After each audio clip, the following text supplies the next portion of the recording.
A ver, ¿qué está pasando realmente en la bolsa? Porque por un lado vemos titulares que celebran nuevos máximos históricos, ¿cierto? Pero por otro lado, si uno mira un poquito más a fondo, bajo la superficie, hay señales pero tan contradictorias que tienen a los expertos divididos. Hoy vamos a meternos de lleno a desentrañar esta tensión. ¿Estamos viendo el comienzo de un mercado alcista mucho más amplio o estamos quizás al borde de una burbuja que nos recuerda peligrosamente a la del año 2000? Para que se hagan una idea de la situación, empecemos con este dato, que es contundente. Casi el 40% del valor total del S&P 500, que es el índice que agrupa las 500 empresas más grandes de Estados Unidos, está concentrado en solo 10 compañías. 10. Esta es, de lejos, la cifra de concentración más alta que se ha registrado jamás. O sea, un grupito muy pequeño de gigantes tiene un poder sobre el mercado que no habíamos visto nunca. Y lo más fascinante de todo esto es ver cómo ha cambiado el liderazgo. Si comparamos el top 10 de hoy con el del pico de la burbuja tecnológica del año 2000, solo una empresa sigue ahí, Microsoft. Y esto nos enseña dos cosas. Primero, lo drásticamente que puede cambiar el panorama. Y segundo, que la historia nos advierte que los líderes de hoy no tienen por qué ser los de mañana. De hecho, la mayoría de esos gigantes del 2000 tuvieron un rendimiento bastante malo en la década que siguió. Ok, para ponerle un poco de orden a todo esto, vamos a explorar 5 puntos clave. Primero, vamos a analizar esa concentración de la que hablábamos. Luego, veremos una poderosa señal alcista que parece contradecirlo todo. Después, la brecha de rendimiento, un método para intentar leer las intenciones del mercado. Y finalmente, el gran dilema que todo esto nos plantea. Bueno, vamos a desglosarlo. Empecemos con el argumento bajista más fuerte, la ilusión de diversidad. El S&P 500, que históricamente era un reflejo bastante equilibrado de la economía estadounidense, se ha transformado. A este fenómeno algunos lo han llamado el gran estrechamiento. Miren, esta línea de tiempo lo deja clarísimo. En 1990 y de nuevo en 2015, el top 10 representaba un saludable 19%. Incluso en el pico de la burbuja del 2000, la concentración llegó solo al 27%. Hoy estamos en un territorio completamente nuevo, superando el 40%. La aceleración en la última década ha sido sencillamente vertiginosa. Entonces, la pregunta clave es, ¿y esto por qué es un problema? Bueno, primero por el riesgo de que un tropezón en una sola compañía, digamos Nvidia o Apple, arrastre a todo el mercado. Es un riesgo altísimo. Además, quienes invierten en fondos del S&P 500 pensando que están súper diversificados, en realidad están haciendo una apuesta muy concentrada. Y por último, los líderes de hoy están todos conectados por el mismo tema, la inteligencia artificial. Si las expectativas sobre la IA se enfrían un poco, el índice entero podría sufrir. Pero ahora vamos a darle la vuelta a la tortilla. Pasemos a un argumento alcista que es increíblemente potente y que contradice todo lo que acabamos de ver. Parece que hay una historia oculta de fortaleza que sugiere que la participación en este rally podría estar a punto de ampliarse, no de acabarse. Para entenderlo, tenemos que hablar del índice de suma de McClellan.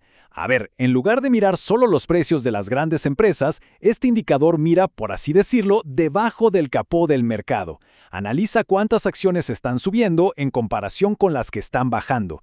Es como tomarle el pulso a la salud interna del mercado. Y aquí viene lo asombroso. Hace poco, este índice activó una señal que es extremadamente rara. Solo ha ocurrido 29 veces desde 1962. Según la firma de análisis Sentiment Trader, históricamente, un año después de que se active esta señal, el S&P 500 ha subido el 96% de las veces.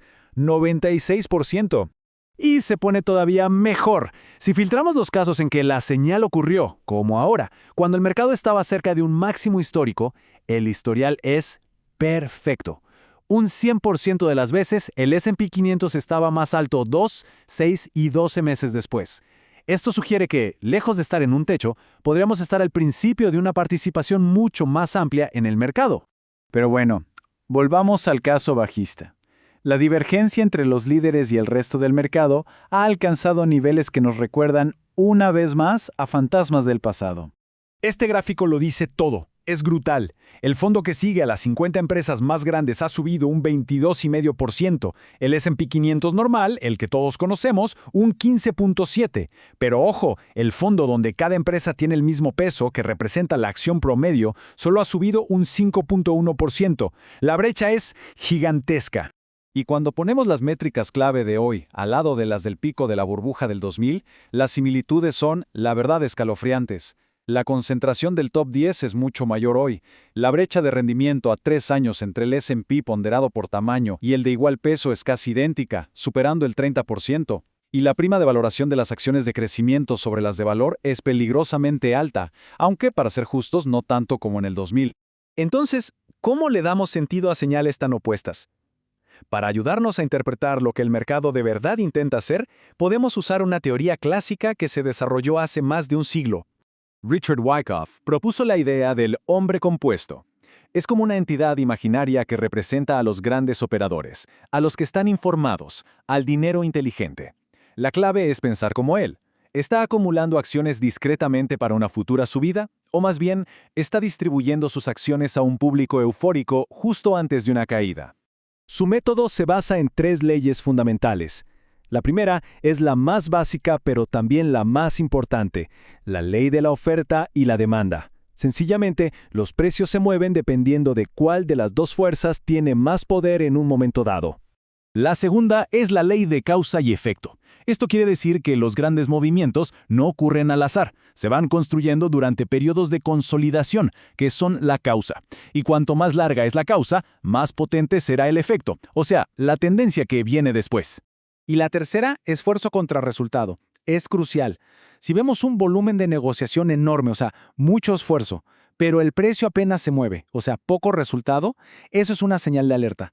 Nos dice que hay una fuerza opuesta que está absorbiendo todo ese esfuerzo y que la tendencia podría estar a punto de agotarse. Estas leyes definen un ciclo de mercado de 4 fases que se repite una y otra vez. La pregunta del millón para nosotros es, ¿estamos en la fase de tendencia alcista, con más camino por recorrer, o ya entramos en una fase de distribución, donde el hombre compuesto se está preparando para vender? Y bueno, todo esto nos lleva al dilema final. Nos encontramos frente a 2 narrativas que son increíblemente poderosas y totalmente opuestas. Por un lado, el caso alcista, una señal de amplitud interna con un historial perfecto nos dice que la fortaleza por debajo de la superficie se está expandiendo. Por otro lado, el caso bajista, una concentración récord, ecos de la burbuja del 2000 y una historia que nos advierte que, pues los árboles no crecen hasta el cielo. Así que la pregunta final que queda en el aire es esta. ¿Qué pesa más? ¿Esa rara señal de fortaleza interna que sugiere que lo mejor está por venir? ¿O los ecos de una burbuja que nos advierten que, quizás, estamos ignorando la lección más costosa de la historia? La respuesta definirá el rumbo de los mercados.